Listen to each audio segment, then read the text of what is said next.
All this fruit bear from these evil seeds, keep on spider webbing and the evil deeds, trying to kill them all, it'll be like pulling weeds. Some are open creeds of a dying breed. For principles that I don't compromise, I was vilified by a lesser kind. When the money high, it'll make you blind. When the money down, you can see the signs. I was challenged by trying to find a line with a love and hate kind of coincide. Before I do anybody, bro. Yo, man, welcome to another episode of At the Bar Wit Beast.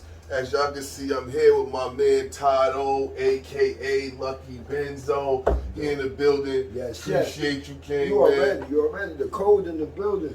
What's going down? Man. 518. Y'all don't know, man. He got the Real Cold podcast out. Go check that out. Dope interviews, dope conversations with a bunch of different creative people through the 518 and beyond. So go check that out. But yeah, man, we here. Yo, appreciate you for coming through, like I said. Yo, it's a pleasure to be here, beloved. You know, whenever we run into each other, you know, the energy is always good, bro. So when you say, yo, bro, I'm doing this, I gotta pull up. It's a beautiful thing, bro. It's going down, man. Thank you, man. Yeah, man. So in doing my research to do this interview, I that's how I found out you were from Queens. Yeah. That's crazy. Yeah, I'm like from Queens, man. Like I said, I'm originally from Southside Queens. Go home all the time. Was just down there. Actually, we started a second year basketball tournament in my park, 150th Street Park, right there off the Conduit. That's where I'm from. You right there. Yeah, that's where. Shout out to the Lost Boys. Yeah. You know what I mean? Shout out to the Lost Boys. Shout out to Onyx. Shout out to Onyx. Is You around. already know. Shout out to 50. Shout out to 50. Shout out to Onika. You know? Shout out to Onika. Don't forget. Shout out to Miss Mirage. You know what I mean? You already know Nicki what's going Minaj, down. for those who don't know. Yeah, man. Yeah, so how'd you end up here, man? Honestly, I came up here, my mother moved here. Okay. Right? And I came up here to visit her. So when I first got here, I was out in Guilderland. Copy. And I didn't see no black people. You know what I mean? But my mom, but my mother, and maybe like one neighbor. So I had the perception of, damn, this is nice, but where my people are. You know what I mean? So when I first came, I didn't really like it. I'm like, it's cool, but I ain't with this shit. You know what I'm saying? I can't even find a bag of weed, bro. So I'm like, nah. But what happened was I had cousins that lived up here too. Get in contact with one of my female cousins. She lived in the hood. She come out together with me. She get me. She bring me to Clinton Avenue. I get on Clinton Ave, bro, and it's lit. You know what I mean? Right at home. It's lit. You know what I'm saying? Feel like something. Yo, bro, I swear to God, boy, God, you and all that, boy. I was on Liberty Ave, my nigga. You know what I'm saying? Yes, sir. So, you know, once that happened, I liked where I was at. I'm like, okay, this place ain't that bad. And the cost of living compared to Queens was a whole lot different, bro. Like, a nigga could have his own. You know what I mean? So I just stayed up here. And, you know, it's a cool city. No, I agree. It's cool. It's cool. I agree. I'm definitely an adopted child of Albany. Look, when I go back home, they point to the highway and say, when you going back home? You know what I mean? So... Nah, my hood can't wait till I touch that. Listen. Yeah. When I touch down, they happy to see me. But at the end of the day, they know this is my home. Yeah. You know what I mean? So at the end, you know, I'm from there, but I live here, bro. So you know, I respect. That's how that is. Again, back to my research, because you know I don't play around with this. I do some homework. So back to my homework. Yeah. I seen that one of your inspirations for rapping was a guy I consider the father of the street shit. Oh yeah, Coogee Rap. Coogee Rap. Coogee Rap. You know what I mean? Now listen, I know about, you know what I mean, Schoolie, I know about Ice-T and all the people that other people try to say. Yeah. You know what I mean? But for Coogee me, Rap, us coming from Queens, bro. Yeah, man. Coogee Rap was like the first gangster rapper that I really admired. Like everything about him. You know what I mean? Like his storytelling. Coogee Rap had a story. When Coogee Rap told you a story, it made you feel like you was there. Facts. You see what I'm saying? His lyrics, he was very lyrical. You just had to listen to him. Facts. You know what I mean? And then you know, he was a fly dude too. Don't get it twisted. Like you know, he wore the big chains, he wore the Gucci suit, all that. Like that's that shit that had me like, yeah, I want to do that. And then for me personally, he was doing all that with a crazy ass list. Yeah, I got one too. So But that's you know, what made me people like was him even more. You know, you think if you got any flaw, you can't make it in entertainment, because entertainment make it seem like people are flawless. You know what I mean? Between the makeup and the facade and the image and so to see him doing all that with a crazy list, it was fascinating to me. Yeah, Coogee Rap was it. Bro. And it was still cool. Because you know, you get picked on and stuff and shit like that. He was still a G. I wish you would pick on him. It was that type of. So nah, Give me your favorite Coogee Rap track. Okay. And your favorite Rakim track. Okay, I'm gonna keep it gangster with you. My favorite Coogee Rap track of all time is Road to the Riches, right?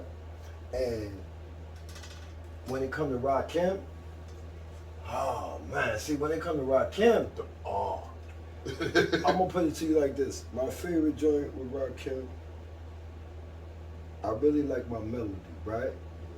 But my favorite joint from Rakim is Follow the Leader. You know what I mean? Follow the Leader. I think Rakim is the greatest rapper of all time. And my reason for saying that is that Rakim never used profanity at all. As hard as he went. Yes. You know what I mean? So, you know, Coogee Rap was who I wanted to be. But Rakim was the best. Gotcha. Rakim was the best. You know what I mean? Gotcha. So what was your first track? Like when did you? Because I know, you know, I know coming from Queens, everybody rap. Like we was always rapping, any corner, any cipher, any in school, wherever. When did you record something? Keep it gangster. I recorded something. My man, right? He went and got his uncle's radio. He had a boombox. You know what I mean? We used to call them boomboxes, the big box. Yep. So he went and got a radio. You dig me? And then my other man, he had a Walkman. You dig me? So what we did was he played the beat, right? For me, through the Walkman. You feel me? Gotcha. And I spit to the radio. And they recorded that, bro. You see what I'm saying? Gotcha. So that's how we first started it. It was hard to record it with a beat. Gotcha. So all you could basically hear was what you were saying. But we was going in. That was our way of making music back then. You know what I'm saying? So you know, as time go by, we get into other things. You know what I mean? We young dudes, you know, we doing all type of things to get money, bro. Like, we doing, like, I went from standing at places like C-Town and grocery stores, bagging up groceries, bro. People. Absolutely. Right? To doing shit like, we went from that right there, to keep it real with you, we went from that to like, yo, we need to get in the studio. In the studio, one of the old timers in my hood, he was a Jamaican dude. He did reggae. He used to burn up plates. You know what I mean? So he told us, yo, you know, I'll let y'all, you know, come by, you know, a couple of hours, whatever. So my whole thing was, yo, we gotta get money. So back then, we doing our little whatever. This old timer one day, I'm downtown in Manhattan with him, and we walk over to a crowd of people, and it's somebody in the crowd doing the 3 card Molly, bro. Right? So I'm a little dude, mind you, young dude. So I'm sitting back, I'm watching the hand movement, you know what I mean? About 3 days later, I guess who my man's at, I'm doing the music with. And I'm like, yo, you got 3 cards, bro? Real talk. I'm like, yo, you got 3 cards? So, you know, he like, 3 cards? Nah. That day, he go to school. Later on that day, my nigga, I see him that night, he got 3 cards. I told him when he got the cards, I said, yo, bro, they gotta be 3 of the same type of card. That's what I seen them do. Mm-hmm. So he got the 3 cards, whatever. I tried it first on him. You know what I seen the old timer do? That shit worked. So I said, all right, I'm taking this shit to the school. You dig me? This is what we did, bro. This is what we did. So took it to the school. So it's lunchtime. You know, we get to go out and go in the yard and run around and all that. Nah, I'm in the corner, bro. I'm in the corner doing the 1-2. 50 cent here, little dollar there, and then the joint, got a little $10. You see what I'm saying? Homie told us he'd give us some time and we come back with $20. Got half of that. So now it tells my people, this shit work. I come back to school the next day, I do it again. But now, before I could get to the next 10, I get caught.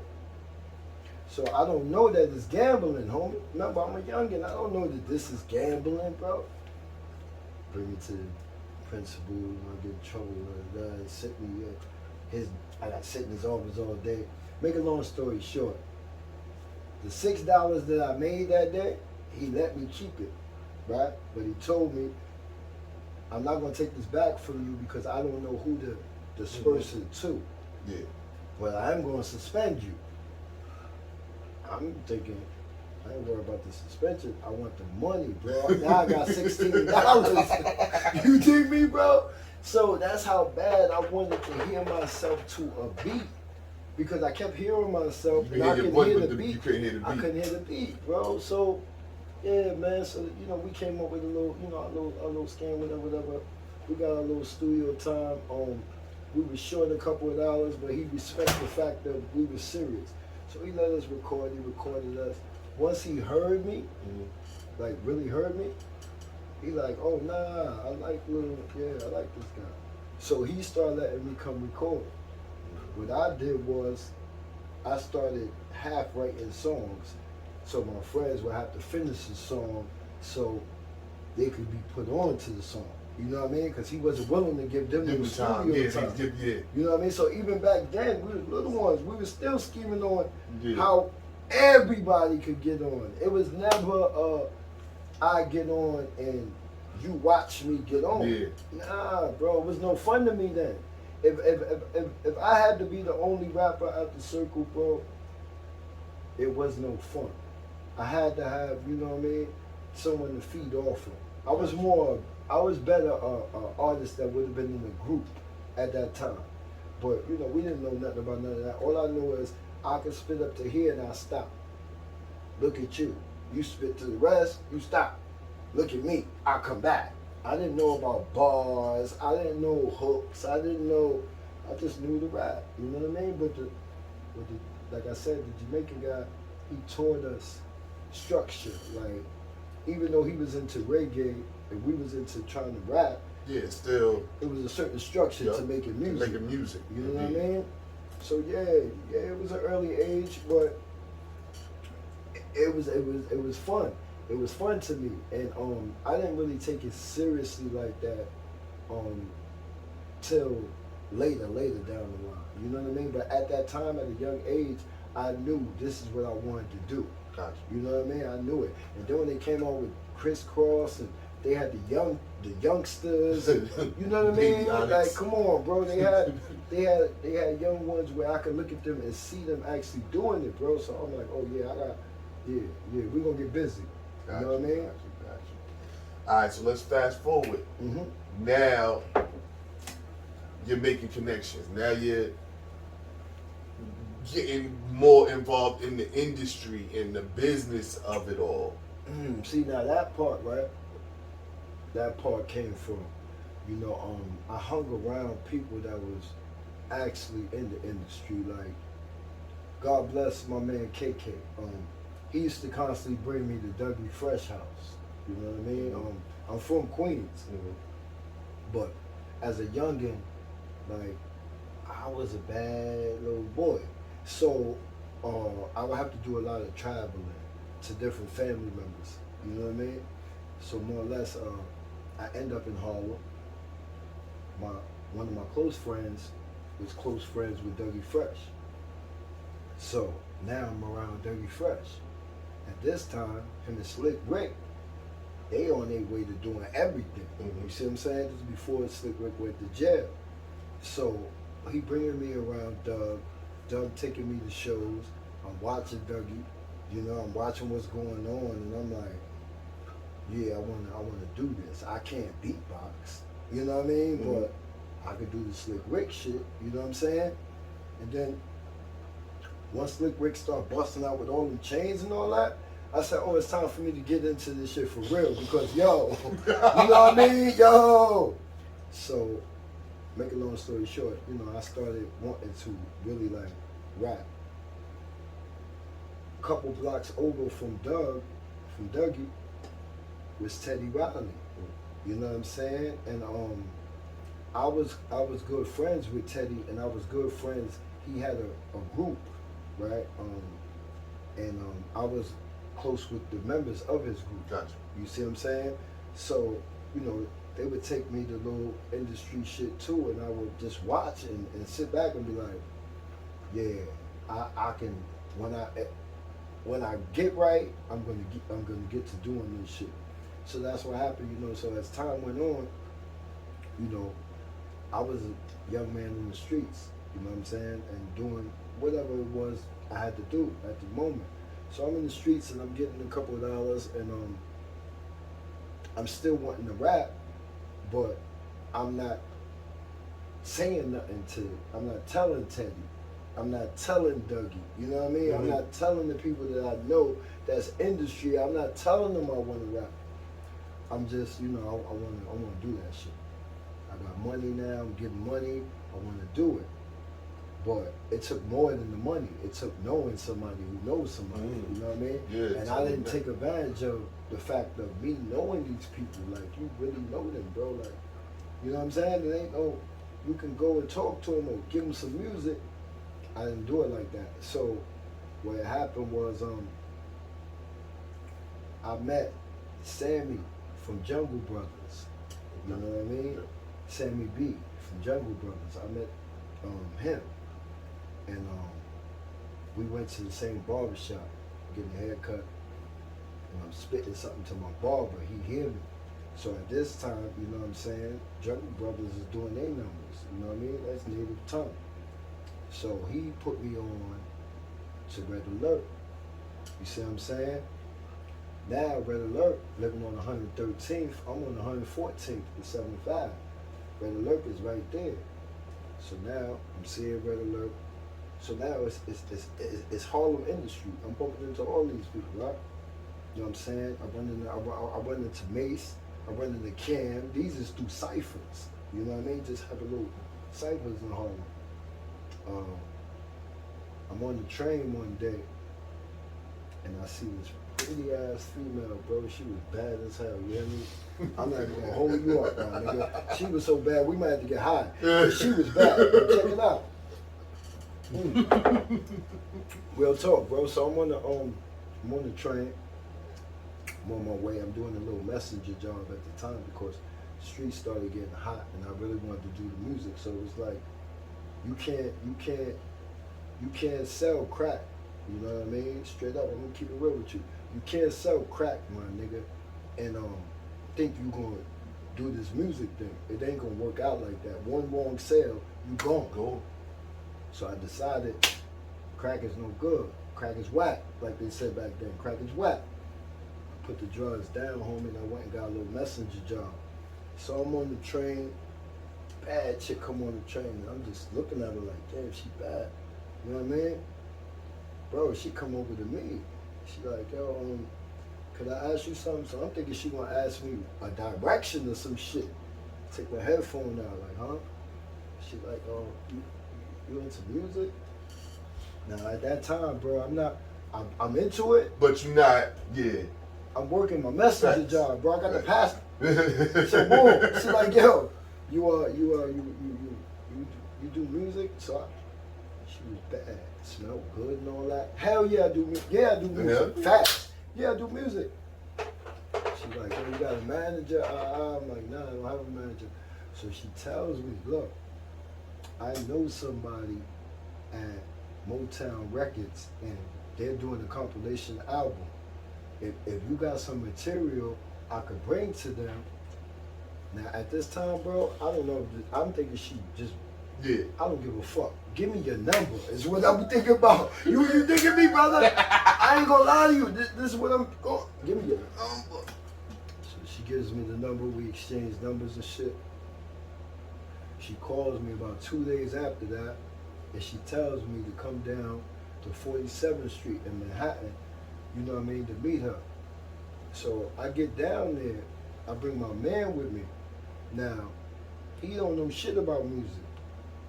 But when I get him there, he's my manager. Facts. Right? So I get there, I get up and first of all, when I walk in the building, I'm like, oh, this shit for real? This really going down right here? I get up there, beloved, and elevator opens up, and all I see is Untouchable Entertainment across the big ass stand. So I'm like, I seen that sign, Heavy D. Oh, she said she knew Heavy D and But you know, so Yeah. walks up in there, bro. And when I walk in, Heavy D is coming out the office, my nigga. And I'm bugging now. Now I'm like, oh, I'm stuck. Heavy D, shorty is real, and she bad. I want to marry her, bro. So boom. So Eddie M comes out afterwards. She introduces me to him. She's like, yo, you know, this is Eddie M. So I'm bugging, my nigga, because the only thing that's going through my mind is I watch these niggas on Video Music Box, bro. You dig what I'm saying? Like, like I'm really here with them. I'm bugging out. Like, oh shit. So Eddie brings me in the office. He tells me, he says, do you have a demo? Now at that time, I had a couple of songs that I laid down. You know what I mean? But I wouldn't have considered them as a real demo. Yeah, not to hand to nobody. So what I tell them, right? I say, I said, nah,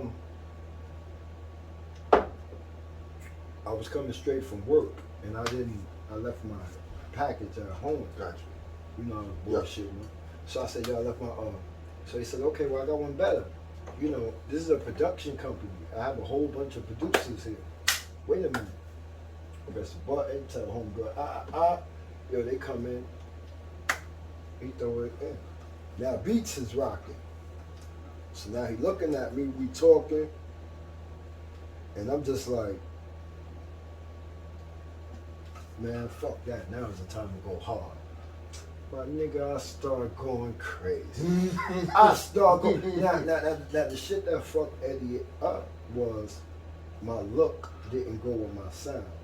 Oh, I seen you. You see what I'm saying? I told you I did my research. I seen you fly guy. So when he seen me, look. So when he seen me, he thought I was gonna be like, you know, cause Heavy D, and you know.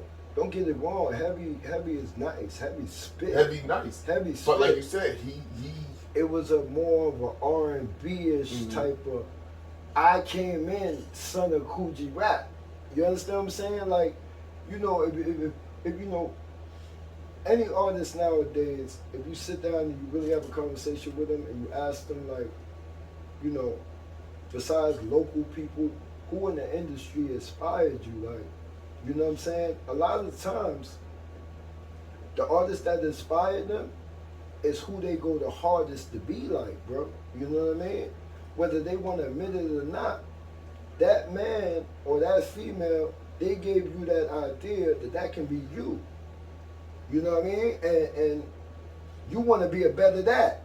You know what I'm saying? So I went there, I'm spitting, bro, and it's like, he looking like, oh shit, I didn't think he was gonna, you know what I mean? So I go hard, I'm going hard.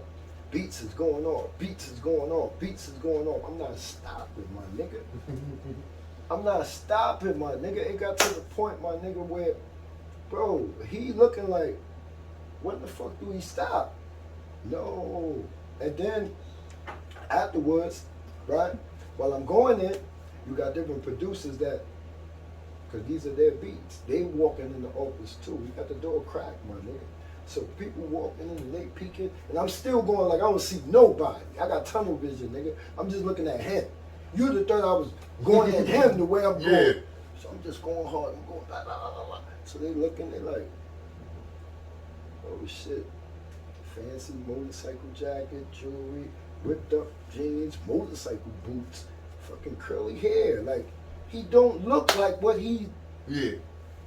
So I stopped. So Eddie like, yo, listen, man, I like you, but. So when he hit me with the but, automatically I'm just like, fuck it. Before he can even finish his words, you know what I told him? I said, yo, listen, Eddie, I'm gonna keep it real with you at this moment. Pardon me, I didn't mean to cut you off, but at this moment, I just want to say one thing to you. I said, if you don't sign me or you don't deal with me, it's don't take it wrong. It's okay with me. You know what it is? I am so happy and I am so blessed just to be sitting here. So he looked, he like, I seen it in his face like, oh shit. I'm like, I watched you for years. I watched Heavy D. I watched this whole situation for years. So for me to be able to sit down with you right now and go in for you, bro, that's all I'm accomplished. I'm good. I slide off. Yo, pleasure meeting you. Slides.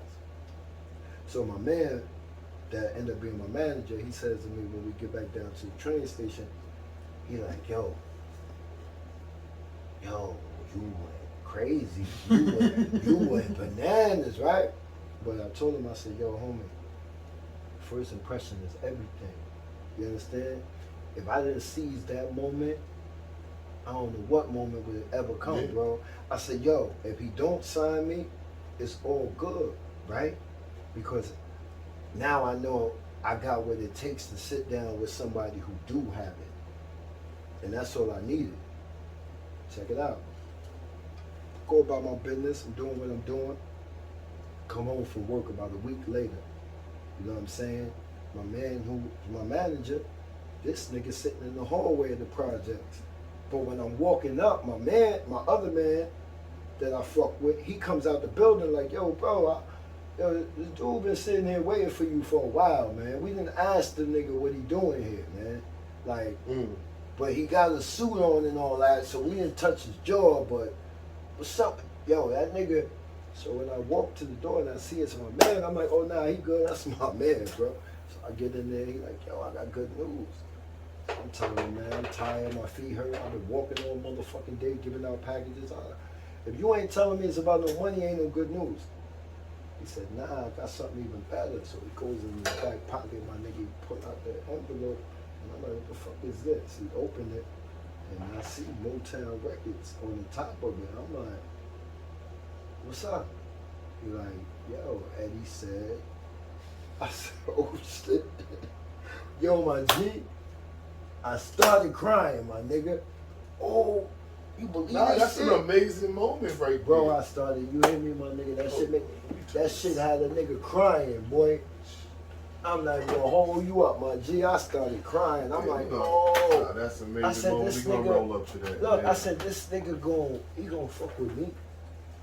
So he tell me, yo, listen, take a look at it.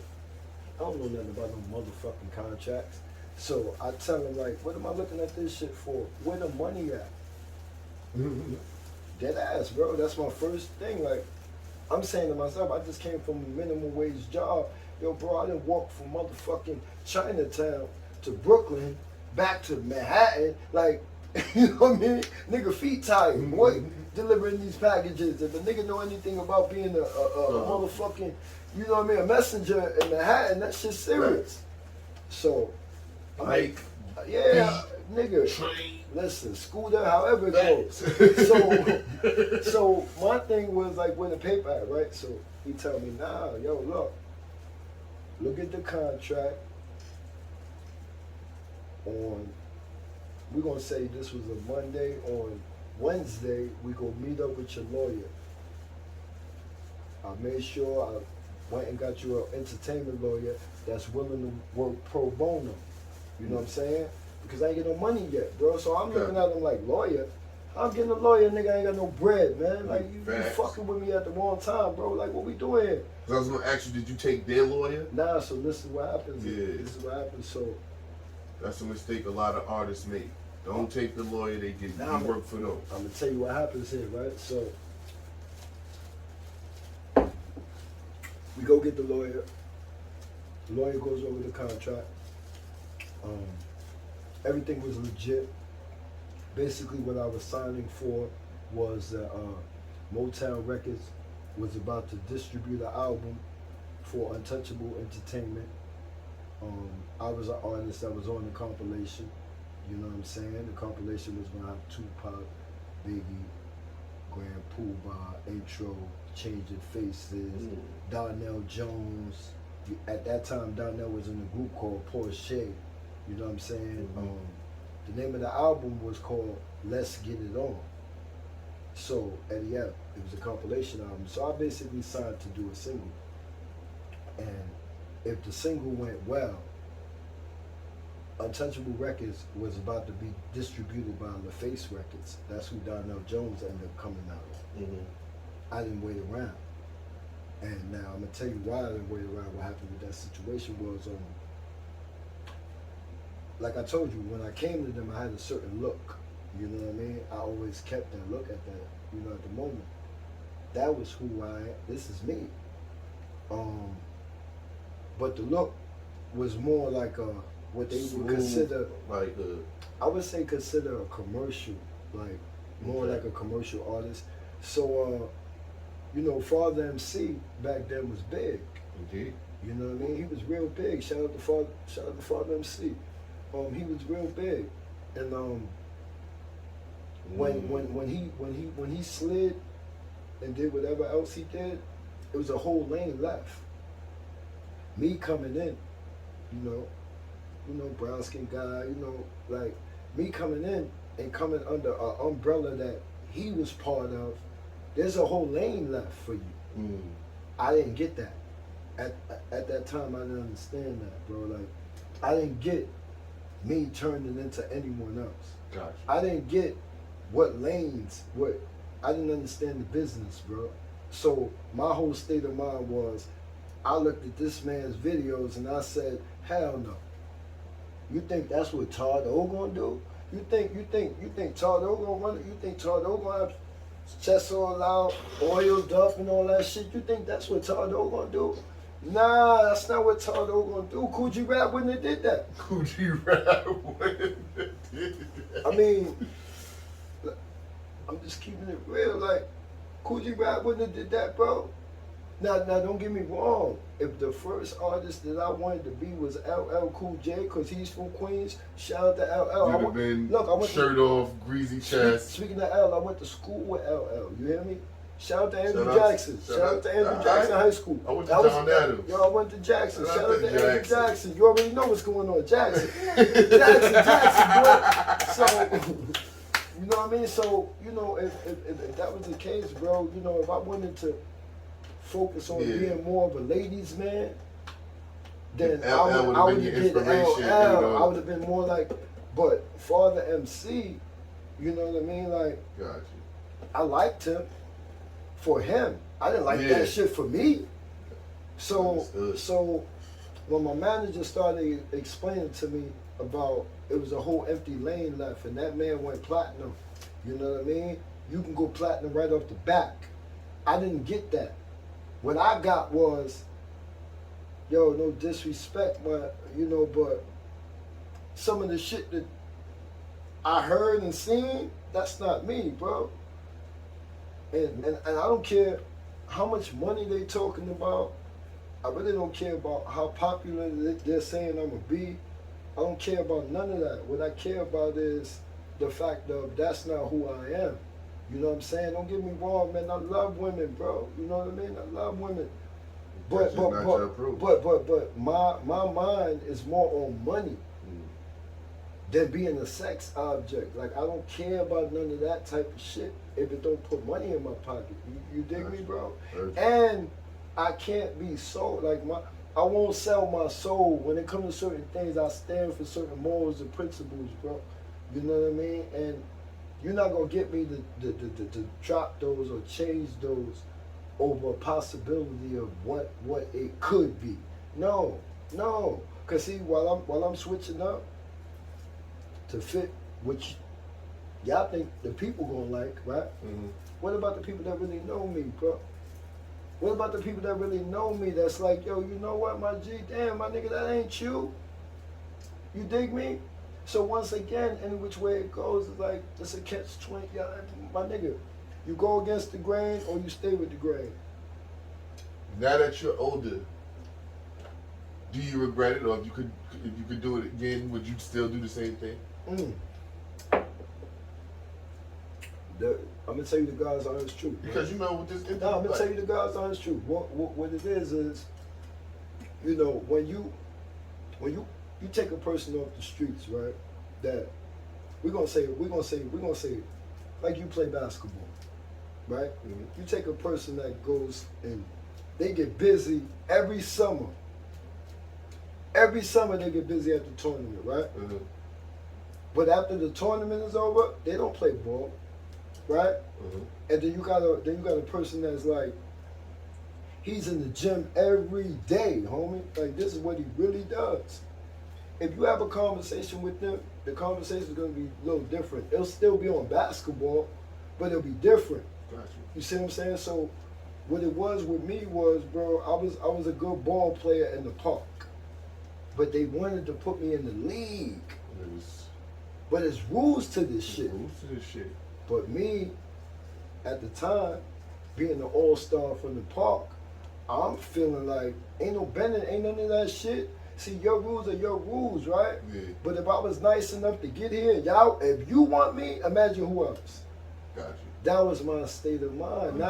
Not looking at the fact of this is a blessing right here. This don't just no happen, matter bro. Who else wants you, they're all gonna want you to play by some rules. Yeah, and not only that. There's rules at that level. Not only that, bro. Like I say, I was being ungrateful. You know, I could really admit it as a man, like, you know what I mean? I was being ungrateful because I was put in a position, bro, like, I wasn't put on just a regular album.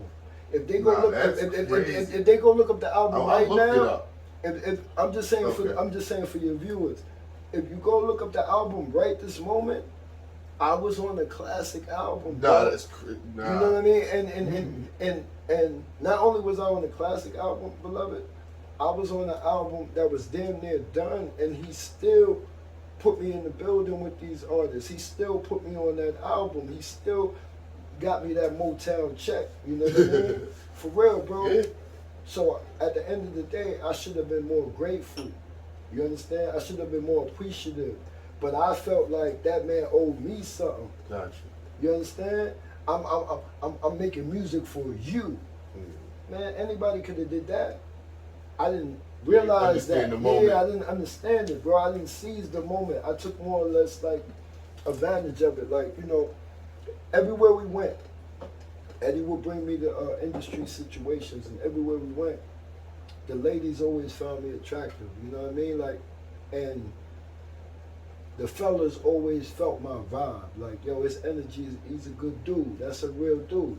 I hope he works well in the music industry. But as far as, you know, meeting him and having a conversation with him, yo, that's a good dude. That's a decent dude. You know what I mean? Mm-hmm. So I was always, relationship-wise with people, it was always good. My thing was not knowing my position, not realizing my position, not knowing how to play my position, not respecting my position. You know what I'm saying? Not respecting the people that put me in positions.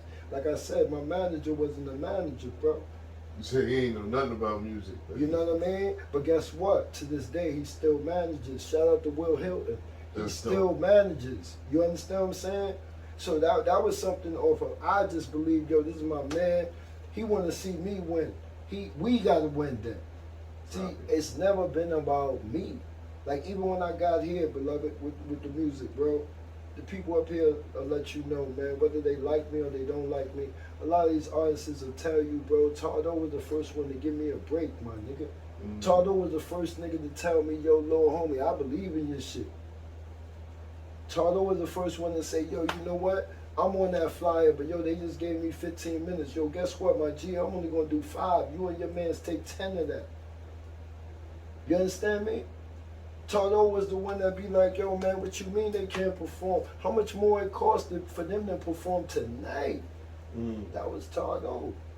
You know what I mean? Todd-o was the one, yo, take a camera, go lay on the floor and shoot these boys' videos. I want to see you in a video, bro. You understand me, man? Like, real talk, bro. Like, you know what I'm saying? So at the end of the day, I always wanted to see more people win because my thing is, if I can help you feed somebody, and you can help somebody feed somebody, and they can feed my nigga, come on. And then all that came from me. So I don't have to be the rapper. I don't have to be the rapper. If I can put the rapper on, I'm good with that, bro. Because guess what? That rapper know what I did, man. You know what I mean? You would have took that. You would have waited and took that deal and made the switch. It would have worked out. It would have worked. And you could help people too. I mean, but you know something else, in my opinion, I think we understand it more today because things is more transparent with this internet. We didn't have this. Nah, not at all. You didn't realize that they all, for the most part, was characters of some sort. Yeah, I didn't. You know, we didn't know that. I didn't really get.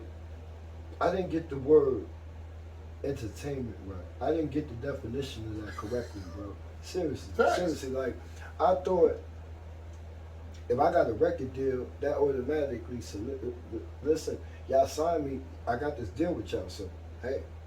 I didn't know about a deal can be shelved. Facts. You're a tax write-off, my man. You can sit you right there. Listen, you're a tax write-off, my man. So we can do it one of two ways, right? Right? We can do it one of two ways, right? Because it's funny when I got released from Eddie F, right? Like I said, shout out to Eddie F once again. You know what I mean? Rest in peace to Heavy D. Shout out to the whole Yonkers, Mount Vernon, you know what I mean? Like you said, go download that album. Go find that album, man. Word up, shout out to my boy Donnell Jones, wherever you at, go find out that. Go find that. Man. Let's get it on. But you know, like I say, bro, you know, you get put in positions, and sometimes like you don't even grasp where you at and what's going on, bro, because I'm so stuck in the streets. I'm so stuck in this shit can't be real. But mind you, he got me on the album with everybody I've been looking up to, bro. But it still ain't hitting me yet. You know why it's not hitting me? I think what it was at that time, bro, I would come out of something like the Hit Factory. You know what I mean? This is a $1 million studio. I will come out of Hit Factory, beloved. And I would jump on the train, my G. You see what I'm saying? So while riding on the train going back to Harlem, it's dawning on me that I'm on the train, but I'm an artist. You see what I'm saying? You see what I'm saying? And when we worked on that compilation album, there are a lot of artists on that album. Nobody was on that train, though. Nobody took the train. But I didn't think properly because in all perspective, they started on the train too. You understand what I'm saying? But I wanted to skip all that. I felt like if I got enough to be on the album with them, I want you to treat me like I'm them. You understand what I'm saying? Where it was like, you didn't earn that, my man. I had to look myself in the mirror and be like, yo, bro, you got did one not track earn out. that, You bro. gotta relax. Yo, the track didn't even drop yet. The compilation didn't drop yet. And I felt like, what? I'm that nigga. Oh, you taking me places, the people feeling me, you feeling me. I'm that nigga. Not understanding, bro. They gonna make you comfortable, Todd-o. They gonna make you comfortable. You're that artist. This is what the business is. They're gonna make you comfortable. Don't get it fucked up though. You're replaceable, bro. You're replaceable, but check it out. They didn't drop me. Let me tell you how ill I was back then. I was so much mentality of the streets that I got on some gangster shit with Eddie. You know what I mean? And I never let this be known before. But I'm gonna let it be known now, you know what I mean? And like I said, once again, I apologize as a man. But you have to understand where I'm coming from when you come from the streets. This is what happened here. So I get to finding out the plans for me. You know what I mean? They're real R&B-ish. They're real, they're real sexy. I was gonna wear purple and pink, and it was things that was going down, right? Now all that would have been cool if someone sat down and made it notable to me, like, yo, these are the things that Like come what we with do, the explain business, to you bro. how it goes. This is what comes Instead with of me feeling like God just trying to debo me. yeah, what type of shit is this? Because my thing was this, right? If you can turn me into someone that I'm not, right? Over some money. Bro, that's just like, what else would a man do then, bro? What else would a man do, bro? If I would let, this is how I took it back then. Yeah. And you gotta remember, this is 1993. I agree. You know what I mean? So now, there's a different this is understanding, but at that time, you know what I mean? The album came out in 94. You know what I'm saying? So this is 93. So you gotta understand, back in 93, I'm sitting there like, I'm hearing different stories before I got to really getting into the industry and got a deal. I'm hearing about Illuminati. You see what I'm saying? I'm hearing about Illuminati. You know what I'm saying? So I'm saying to myself, like, damn, bro, if they want to change who you are, what else would they want to change about like how you? far did that go? Like, you know what I mean? So my thing was stand for something. You know what I mean? Stand for something. And what I was standing for at that moment, I felt was like, I want creativity on my behalf. I don't want you guys to create an image that you think is gonna work for me. Because if that shit don't work for me, right, I have to leave here with that fucking fake ass image that you guys gave me, and I gotta go try to go elsewhere and be who I really am. That was my argument. But when I fucked up, I'm gonna keep it real, bro. Certain things can be worked out. We could have agreed to disagree on certain things. I wasn't willing to Like, bend. all right, I'll take this, but I'm not doing that. Like, it could have been negotiated, but no. Like you said, at that time, I just don't think we understood entertainment. Like you said, we didn't understand what entertainment was. It was this. Okay. Yeah, shout out to my boy P, man. Shout out to P. This Shout is out to shit. Chewy. We This put is it shit. together. But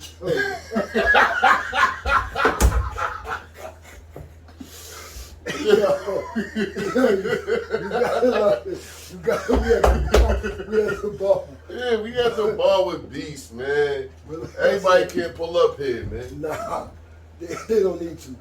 If you're not invited, please don't come. But on the real note, like, you could be put in positions, bro. That's like right now, you doing this, right? We got somebody like Puffy, right? Thanks, bro. Mm-hmm. I feel like I'm in Hollywood. So, we got somebody like Puffy. Puffy got Revo. Puff come to you and he say, I like what you doing. You know what I mean? I like what you doing. I would like to take your situation, I'd like to bring it over here. right? Mm-hmm. Now that right there is good. That's a blessing. That's what we want. We want to take it to another level. Here it comes. But let's get to this part. Well, what we're gonna do is, first of all, it ain't gonna be the bar no more. That we not doing. The bar, yo, look, I Bar never, corny. I don't like. I the never bar. liked the bar. I never liked the bar. But hold up, the bar is what been working for you, beloved. So he says, that bar shit, that's bullshit. I gotta get out of here. Already, this is Puffy. As Revo, but you just gave me a red flag when you told me the idea that I came with was bullshit. You see what I'm saying? You might have meant well, but you used the words bullshit. That just offended me, my nigga. So now, it don't matter what you can offer me, bro. That's how I took it. You understand? I took it like, damn. Here I am, I'm spitting my hardest, I'm doing this, I'm doing that, right? And y'all turn around and you tell me, the manager comes and tells me, yo, they want you to do this. So what you need to do is go study his music. Because that's where you're going. Remember his producers? Read the names, because that's the producers you got. So I start reading the names and I really start looking at the producers I had. And I'm like, oh, nah, this not gonna work, bro. Oh, hell no. Yo, my nigga, mad as fuck, like, nah. So now look, real talk, Puppy, we go out to Puff House, right? That's another thing. Yeah, fucking with Eddie F, I got to meet Puff and all that. And you know, Puff lived here in New Jersey. Eddie lived right next door. Let's get this correct. Eddie's money is all the way up. This ain't no clown that we talk about. We talk about Eddie F. So boom, Puffy here, Eddie here. So I get to go to Puff House with Eddie, whatever. So these are the things that I'm seeing. So in my mind, I'm like, if shit don't work out with Eddie F, Puffy said he liked me, bro. This is what I'm thinking. But that shit don't work that way. Thank you, bro. I'm not understanding the relationships that they have. Like, you can't burn a bridge with this man and expect his man to pick you up. Whether you hot, whether you got the look, because Puffy even let him know that I had that look at that time, bro. I had that sound, I had that look, but the angle and the lane that I needed to be placed in, I didn't respect their position like I should have, bro. Like, if you suggest this to me, then I got to at least take it in. I didn't even take it in. I was like, get the fuck out of here. Like, these niggas is crazy. And guess what? If I was able to sit down and have a meeting with y'all, then that means I got it. Nigga, somebody else gonna meet with me. Get the fuck out of here. Tell that nigga I don't want to be signed. So what happened, he started setting up little things for me. I'm not showing up. I'm not showing up. Now these not me not pulling up. I didn't hurt that man, I hurt myself. Because he was putting me in positions of power, bro. And I didn't even look at it like that. I looked at it like, how many of these shits I get paid to come to? See, because if I'm not getting paid to come to it, I don't want to be there. That was my attitude, bro. And it was like, nigga, this is what it takes to push that album you're about to be on. You're going to get a video off this compilation album with all these fucking big names. What's wrong with you, bro? But what happened was, before we could do the Let's Get It On video, Tupac got shot, bro. First time or second time? First time. Tupac got shot, bro. You know what I mean? Got shot at Quad. Yep. We recorded the album at Quad, bro. We did it at Quad. We went to Hip Factory to get it mixed and mastered. Quad was right around the corner from Untouchable, from Eddie F's office. You know what I mean? So, once the situation went on with Pac getting shot, it was hard to do the video because Pac and Biggie was on the same song. You see what I'm saying? Pac and Biggie, the way Eddie had it set up, Pac and Biggie was like, damn near back to back. So, if I'm Tupac And I'm feeling like niggas from New York has something to do with my situation. I'm not showing up for no motherfucking video, bro. Hell. I'm not showing up for no motherfucking video. You know what I mean? So that was the biggest song off the album. So once they didn't do a video to that,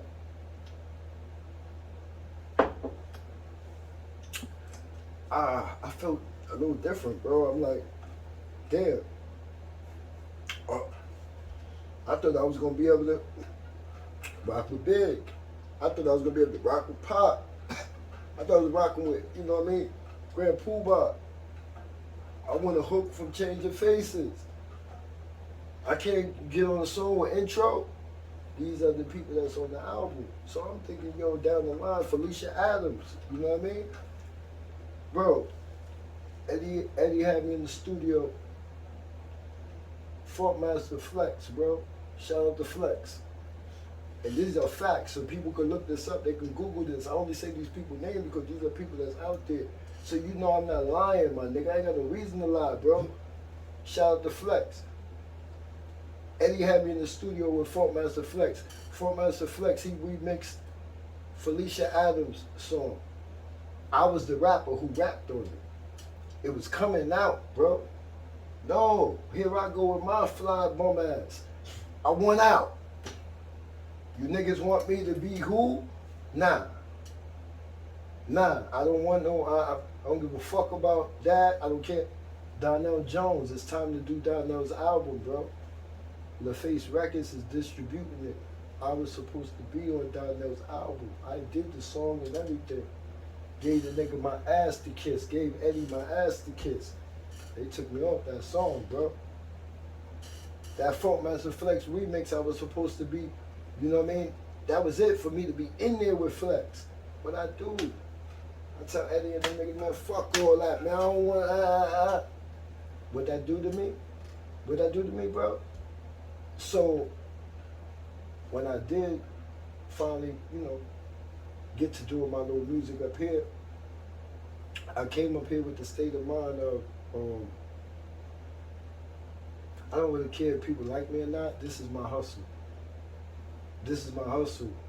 I didn't come to Albany selling crack. I came to Albany selling the seed of fucking cassette tape. You see what I'm saying?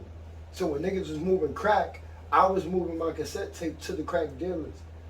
You know what I'm saying? Niggas sold dope. I ain't got nothing to do with that. I sold him a CD. You dig me? Like, the Weed Man, he got one of the Todd-o DVDs.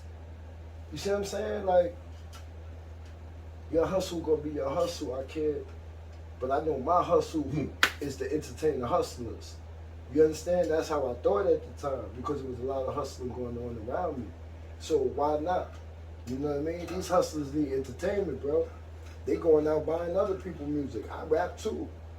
You know what I mean? So that was my hustle, bro, every day. Like, you know, it was certain people I would give a CD to just so they would tell the next person. Just because they're an influencer. Oh, I knew they had that mean system in their car. Your shit clear? Oh, you gotta have that. Your shit muffled? Oh, I gotta sell you that. You know what I mean? Dead ass. So, you know, basically that's, you know, that's how I did it, bro. Like, I never came here with the state of mind of, damn, I hope they like my music. No, I came with the, I'm gonna sell people my music. I don't care if they take the shit and throw it away right in front of me, bro. And that's on my mama's soul. God bless her. You can throw my shit away.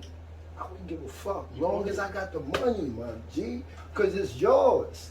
You can do anything you want with yours. I can't tell you what to do with yours, bro. You bought that from me, that's yours, bro. So let me ask you this. And I ask this because I listen to you talk, I listen to you on your podcast, and you are very passionate about trying to help people from this area get on and accomplish whatever they're trying to do. So I asked, when did you or how did you transition from a mech nigga to this being it's like part of who you are, this it's being like, your home. I'm gonna tell you, bro. Because back then it was a transition. I'm still a Mac nigga to certain people, bro. Like, you gotta understand, my nigga, like, sometimes you grow on people, sometimes people just shut you down regardless. So, you could go from being quiet to being loud. You could go from being not having shit to having it all. You see what I'm saying? It don't matter when people they don't fuck with you regardless. So my thing always been like, you know, it's gonna be people that, you know, they can respect what I bring to the table. And then there's gonna be other people, real talk, homie, that just don't even like what I look like. Fuck what he can do for me, bro. I just don't like that nigga. But they couldn't sit you down to tell you at this table, yo, this is what Todd-o did to me. That's why I don't like him. You understand? Yeah. Or this is what Big Bro said about me. That's why I don't like him. Or this is what Big Bro or OG tried to stop me from doing, so that's why I don't like. They couldn't do that, my nigga. So at the end of the day, it's like, you know, I a long time ago, I accepted the fact though, you know, I live here, but I always had a Queens, Harlem, Brooklyn state of mind as long as I've been here, bro. Like, I never sat and said, I must think like I come from Albany. No, bro. This is where I'm at. I always respected where I'm at. You know, it's like with me, it ain't where you from, it's where you at type shit. So I always respected where I'm at. But I know where I came from, bro. And I know the shit that I've seen. I know the things that I've been through. I know the people that I have interacted with. A lot of these walks of life have never been around those. You see what I'm saying? So I can't expect everyone here to think like where I'm from, bro. You see what I'm saying? Gotcha. So that's what it is with, you know, I run into people, bro, and they say to me, yo, you know, before I met you, I had a different, you know, I heard so much that I didn't really know how to, and you know what I tell them is that you gotta understand with anything and anybody, bro, everybody gonna have an opinion. Everybody gonna have if you ask them, yo, such and such, oh yeah, now, oh yeah, or such and such, oh yeah, that's my nigga. It's gonna always be that, bro. Yeah. It's gonna always be that. So you gotta take it like, until you sit down and really conversate with a person, you really don't know how they are. You have no idea. You know what I mean? So my thing is, I reach out to people. Some people, they accept it with open arms. Some people, they might push it back because they're like, what's the motive for it? Not understanding, bro, it's nothing you can do for me. I'm trying to do for you. You see what I'm saying? And sometimes people don't get that part, like, damn, somebody willing to do something for me and don't want nothing from me. Yeah, nah, that scares people. You know what I mean? And they don't understand, bro. Like, I done seen, unfortunately, bro, I done seen death, like, right?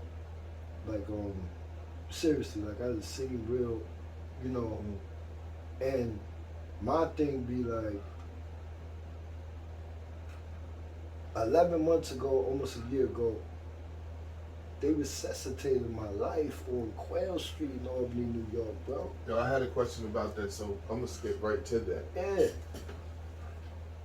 Again, like I said, I always seen you, and then I came through and I seen you patched up. You know what I mean?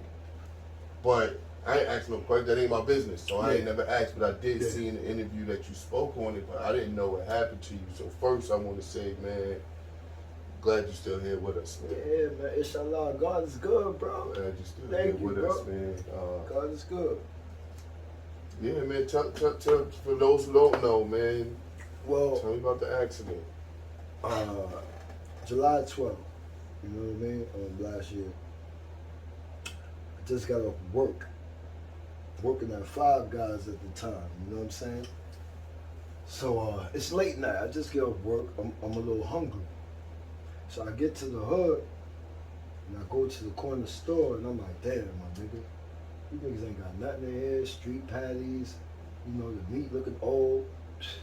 Fuck it, I'm gonna go across town to the college area where I know I could probably get a fresh hot.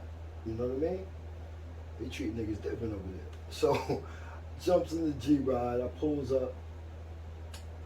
I'm on Quail, and they got a 24-hour store that makes hot food. So I pull over to get out to go to the store. As soon as I step out my truck, that's it, bro. That's it. So when I wake up, right? When I wake up in Albany, Med. You know what I'm saying? And I wake up, eye out my head. You know what I'm saying?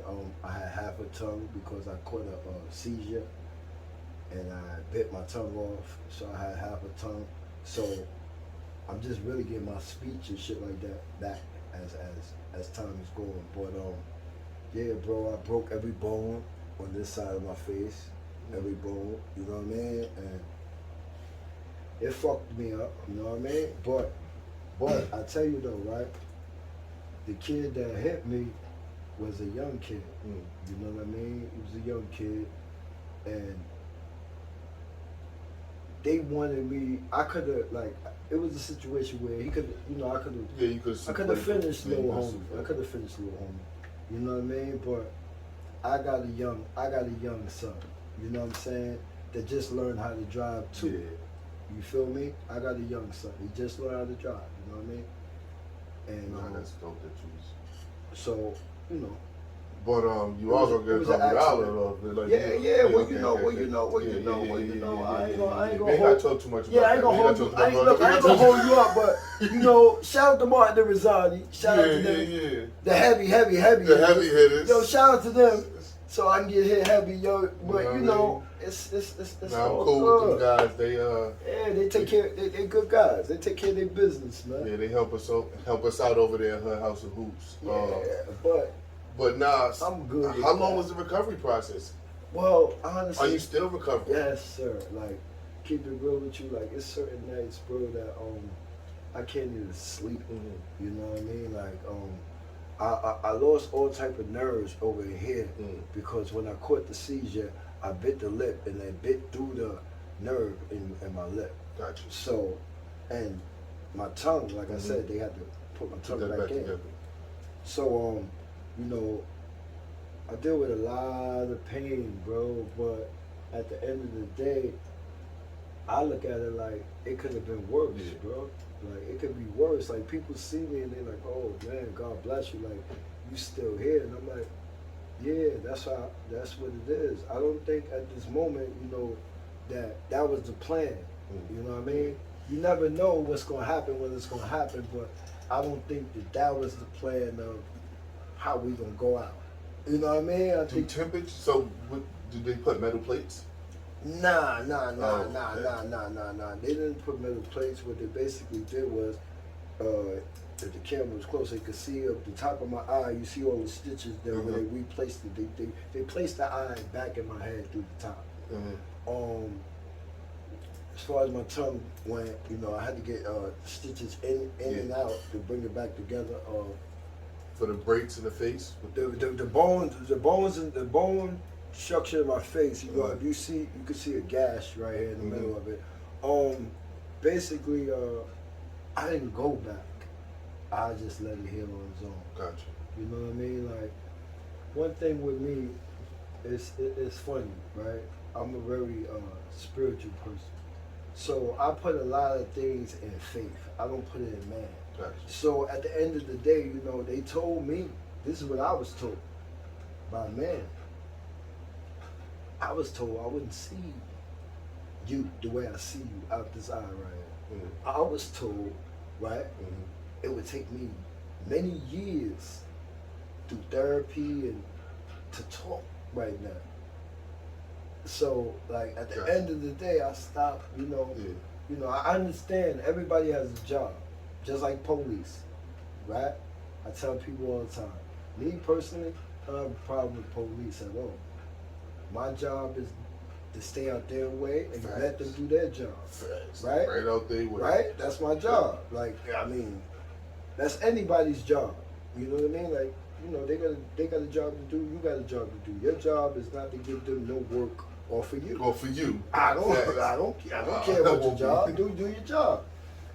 That's how I feel about doctors and hospitals. You know what I mean? Yeah. Like, you know, I understand, you know, you got a family to feed. So, you know, for you to say to me, this is a procedure in order for you to be able to do certain things, I understand that. I don't doubt your procedure.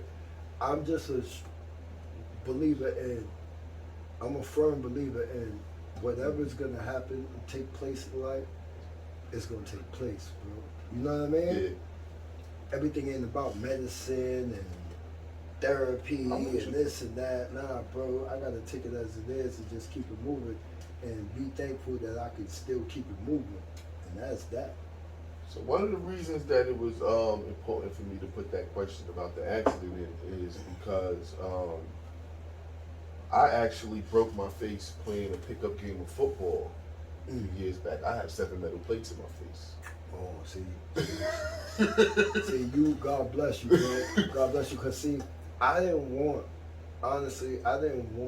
surgeries and all that, you know, done to my face. Like, I had stitches in and out my tongue, my eyes, all in my face, all up in here and all that. I didn't want no more. I didn't want them having to cut open and do other. Nah, just leave it. See, You know what I mean? Me, I fractured my eye socket, I shattered my cheekbone, and I broke my upper jaw in 2 different places. Whoa. Whoa. Whoa. For an accidental headbutt playing a pickup game of football on Thanksgiving morning. Right. It depends, man. So,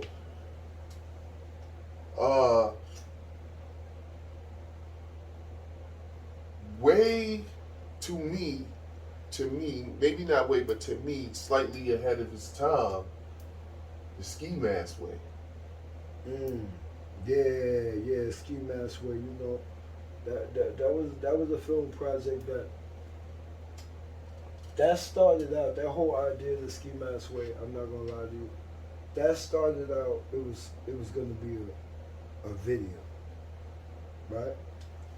And as I'm doing it as a video, you know, it was gonna be like a little mini movie type video. Then I said, you know what? As I'm filming it, I'm getting other people that want to be involved. So now I'm like, damn, okay, just one more scene. You dig me, bro? I ain't gonna lie to you. That's how it went. Okay, just one more scene. Look at that shit and be like, oh, that shit, all right. But while we filming that, it's always somebody coming up. Coming up like, yo. And I'm like, you know, one thing about me, you know, it's hard for me to tell. When I see people in our community, bro, when I see that look in their eye, like they really amazed at what I'm doing, it's hard for me to tell them they can't be involved. Understood. So that's what I think might be my weakest thing when it comes to 518. You know what I mean? Like, if you believe in me, I believe in you. So when I see people and they, you know, they approach me with that look like, yo, you doing? I be like, damn. I appreciate that. And then they're like, y'all want to be involved. Up top, it's like, come on home. You know what I'm saying? That's just how I am. So with the Ski Mask Way, that's how it went. You know what I mean? I was one of the people that really believed in what I was doing, and they want to be included, and fuck it, I want to include them. You know what I'm saying? So I was able to get a cast like that, where a lot of people, they have film ideas, but they can't get a cast together, you know, or they have it in their mind, damn, I gotta have a whole lot of money because what they want is what they see. Nah, that's not what, you gotta visualize what you can afford. You know what I mean? I visualize affordable film. I didn't visualize no shit where, you know what I'm saying, this shit take $1 million budget. Nah, that's not reality to me. You know what I mean? I would be wasting my time to even think like that. So, you know, Ski Mask Way was, you know, it was done like that. It was done with people that believed in what I was doing. They locations, they would let me use locations. You know, if I needed, you know, some scenes had prop money, some scenes had real money. I might have borrowed your money. You know what I mean? You might just be there right then and there while we filming. And I was about to do some prop money, but I got to bring the camera close. You got a pocket full. You're like, nah, OG, no, hold that. It was scenes like that too, bro. You know what I mean? It was like, you know, so I might have been in front of a barbershop about to shoot a scene where the owner might have came out and seen what I was doing and was like, yo, next scene, you can bring it in here. You see what I'm saying, bro? So it was like, you know, life added scenes. Yeah, beloved. It was like it was in order to get that done. You know, it took a lot of interacting with the people. You know what I mean? And me humbling myself when it came down to addressing people. You know what I mean? It wasn't like, yeah, I'm the guy who doing the film, but I ain't the guy. You know what I mean? I'm still me, bro. Like, yo, can I please, yo, could you help me? Or it was like, oh yeah, that's respected. You know what I'm saying? So, you know, that's how that went down. So is it possible we can see a return? Yeah. To keep it gangster with you, my whole plan, right? See, one thing about me, you know, some people say, yo, you gotta know how to multitask. But I do multitask, right? Mm-hmm. Whatever I'm doing business-wise, my other task is family-wise. So I multitask. Yes. You see what I'm saying? Yes. So when I'm doing business, I like to full-fledged go with it. Gotcha. So I might have an idea of 2-3 other things. Until that one thing is accomplished, I'm gonna keep those on hold. You see what I'm saying? So right now I'm doing the Cold Podcast, right? Got the Cold Podcast. Let's talk about that. Yeah, since you mentioned it, let's talk about that. Yeah. Yo, first let's talk about the origin, man. Because I'm out here, I'm outside, man, and I'm hearing over here, hearing over. A lot of people trying to stake claim on starting or being an original member or being first in. No, shut up. Yo, you know, I'm not saying on that. I'm just saying that it's not one person. It's different people. I'm gonna tell you about that. Talk to me. Shout out to everyone that was you know, shout out to all the people that believe in what the Code is doing. I appreciate the love and support, and you know. But on another note, it goes like the Code is. Back in the days, we was gonna do a coalition of all the rappers together, right? And they came to me. I wasn't part of it at first, right? Now this is the Code, mm-hmm. right? The Code, mm-hmm. Not the Code Podcast, my man. But we're gonna get to that anyway. So they came to me. They said, "Yo, Todd-o, you know, we would like for you to come to the Code, be part of the Code." So that's what I did. I came. You understand what I'm saying? They elected me as the president of the situation. So now here I am. I'm the president of the situation, right? Down the line, it didn't work out. Okay. Right? Mm-hmm. Like, it didn't work out. For whatever the reasons was, it didn't work out. I can't really say to you like, yo, it didn't work out because of this. One time a person asked me and I said, I don't know, it might not have worked out because, you know, it was a lot of bosses in one place, bro. You know what I mean? When you put a lot of bosses together, somebody has to play positions. You feel me? So sometimes it don't work out. That didn't work out. All right, cool. So I never, when it came down to the code, that barcode that you see, that logo, that's mine. That's mine. So when I come back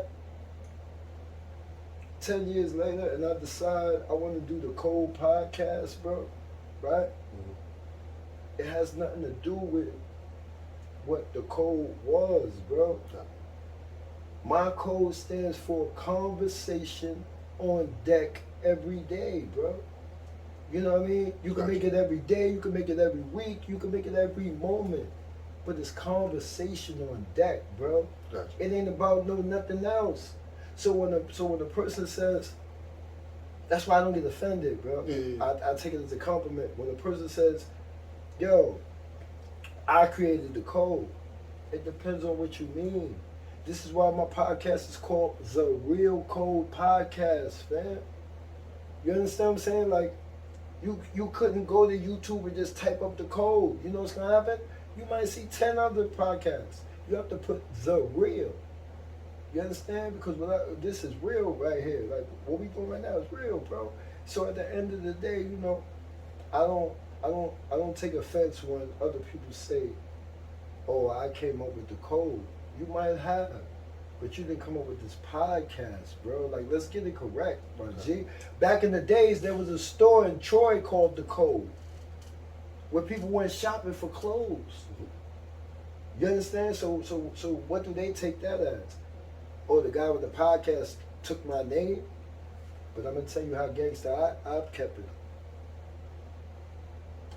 You can ask people that's been on my show.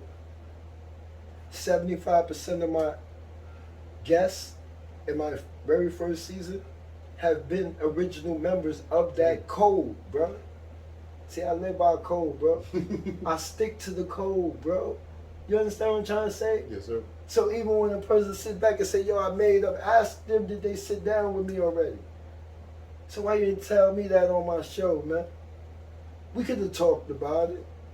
These are the things that I mean, like, no funny to it. Like, I'm serious as a man. Like, there are things that you can discuss with another man.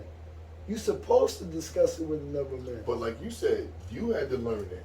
Yeah. Because had you been able to have that discussion with Eddie back then. Everything is a process, bro. Everything indeed. is a process, you know. We human beings, my G, like Todd-o, Lucky Benzo, Todd McDaniels. Hold on, I got a question about that too. It's all the same.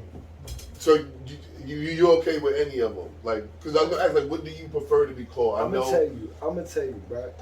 I prefer Lucky because when I was Todd-o, like Todd-o was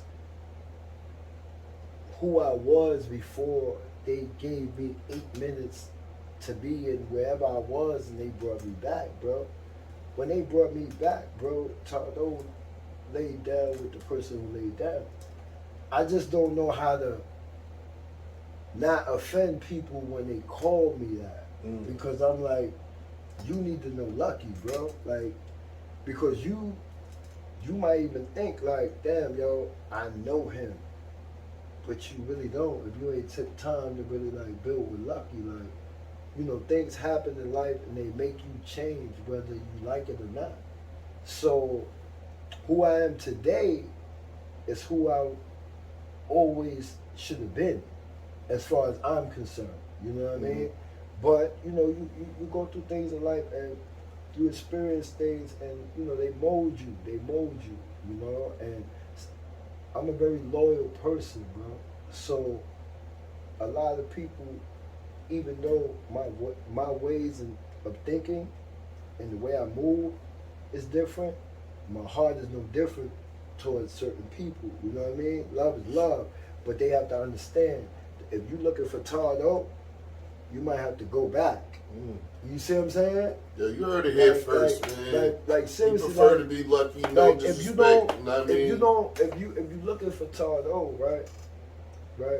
It's nothing wrong with that, bro. You know what I mean? It's nothing wrong with that. But part of growth is knowing when to recreate yourself, reinvent yourself. You understand? These are the things that keep you relevant when you're an older man like myself. You understand what I'm saying? So Todd-o as did what Todd-o did. You know, this now it's time for Lucky. It's Lucky's time.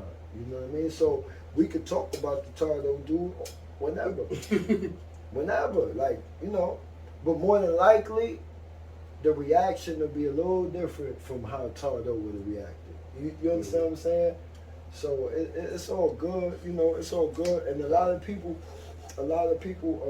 they say to me, the first time I ever really seen you was I seen you on the Wolves. And when I seen you on the Wolves and I heard your name was Lucky, and I seen your character, you know, I thought like, he a street dude, I like him. I said, that's what's up. I'm glad you like that character, right? Like, yeah, yo, you seem believable. Oh. I'm like, yeah, you know, I'm glad you like that character because that's my job. Like, this is what I do. Like, whether I'm getting paid from Luca or not, you know what I mean? My job is to make you believe this character. Everything about it. Everything about him. So when you bump into me in the streets, you know, more than likely the only thing you're going to get the same vibe is the tone of voice. It's not going to be the same movement. You understand what I'm saying? Mm-hmm. It's not my script, bro. I'm really with little Lucky, bro. I'm really with my, you know, my little baby, and I'm really, you know what I mean? I don't have gun. I don't have a gun on me. You be looking for the character? Yeah, but you know, I tell them like, I'm glad that I'm able to entertain people and have them feel like, yo, you know what? He seemed believable. That seemed like an OG from my hood that been put in work, that did this and did that. You know what I mean? He reminds me of that. Mm-hmm. He might remind me of an uncle I had or this or that. You know what I mean? Even a stepdad or some shit. You know what I mean? Like, that's cool. That's cool. But a lot of that character comes from the mentality of a Todd-o. You see what I'm saying? So when Lucky Benzo was brought to the Wolves, right? As an actor. You see what I'm saying? Lucky Benzo left the Wolves and continues. So now you have the Code with Lucky Benzo. You understand? It could have been the Code Todd-o. When I was on the Wolves, he didn't ask me to change my name. When I first got to the Wolves, they were saying Todd-o. Nah. You know what I mean? Like, that person is like, you know what I mean? I'll leave it for the ski mask way. We don't bring the same character to the next, we don't do that. Mm-hmm. You know what I'm saying? So you want to see Todd-o, you want to know Todd-o, ski mask way, you know? And we definitely bringing that back. It's just that, like I said, when I'm doing the podcast, we're doing the podcast, bro. So back to that, like, tell the people about the Real Cold Podcast. Tell them what it's about. Tell them where they can find it. Yeah, well, you know, the Real Cold Podcast, you can find it on YouTube. Make sure you look up the Real Cold Podcast. You know what I mean? Yeah, you know, shout out to Beasley. That's my boy. You know, we doing the cold. What I basically do with the people is my situation is about letting people outside of my city get to know artists in my city. You know what I mean? That's what I use my platform for. That's basically what I'm doing at the moment. You know what I mean? And I also plan on bringing out other things besides the code. Gotcha. I'm working on a cooking show with a lady and my peoples. We about to have that coming out. You know what I mean? I'm working on. I got another joint called Barbershop Talk. You know what I'm saying? I'm hollering at Lou at Celebrity Barbershop. Gotcha. You know what I mean? That's gonna be another situation we bringing out. You know what I'm saying? I got a situation going on with shout out to Woods, 16 bars. The Code gonna be bringing you a cipher, 16 bars.